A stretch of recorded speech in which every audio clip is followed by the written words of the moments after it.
Martha had been living on the road for almost a year.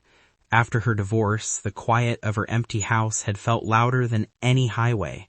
So she sold most of what she owned, bought a used van, and started driving across the country. Different towns, different skies, no attachments.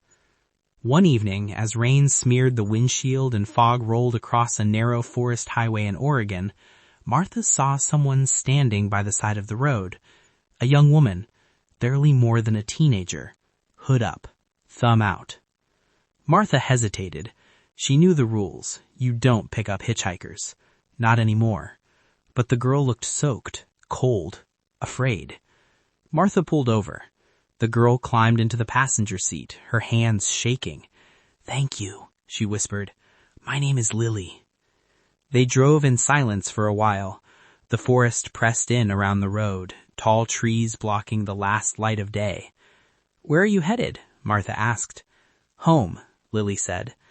Then, after a pause, "But it's not on the map." That should have been the moment Martha turned around.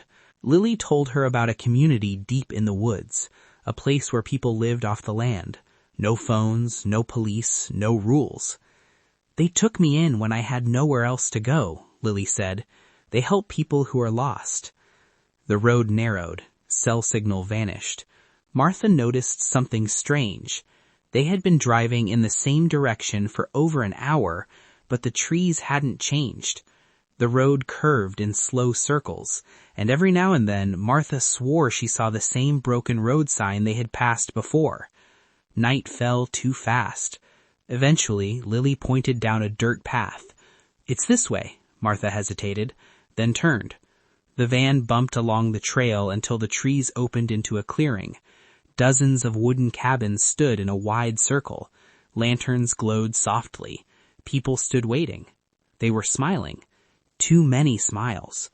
A man with long gray hair stepped forward. "Welcome home," he said, looking not at Lily, but at Martha. Her chest tightened. She tried to reverse the van. The engine stalled. The smiles didn't fade. "You can rest here," the man said gently. "You'll find it hard to leave, at first." Martha stepped out of the van, her legs weak. Lily had already disappeared into the crowd. The people led Martha to a small cabin. Inside, the windows were barred with thin wooden slats. That night, Martha heard whispers outside her door, soft laughter, footsteps circling her cabin.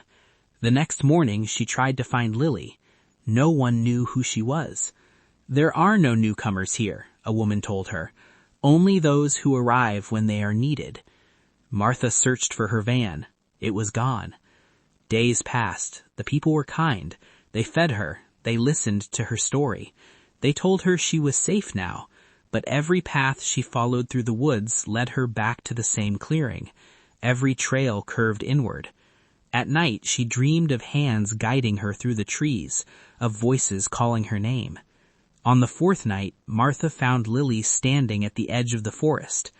"I have to help me," Martha whispered. "Please, I can't get out." Lily smiled sadly. "I did help you. I brought you home." Behind her, the trees seemed to lean closer, as if listening. The lanterns went out one by one, and the woods closed around the vanishing road.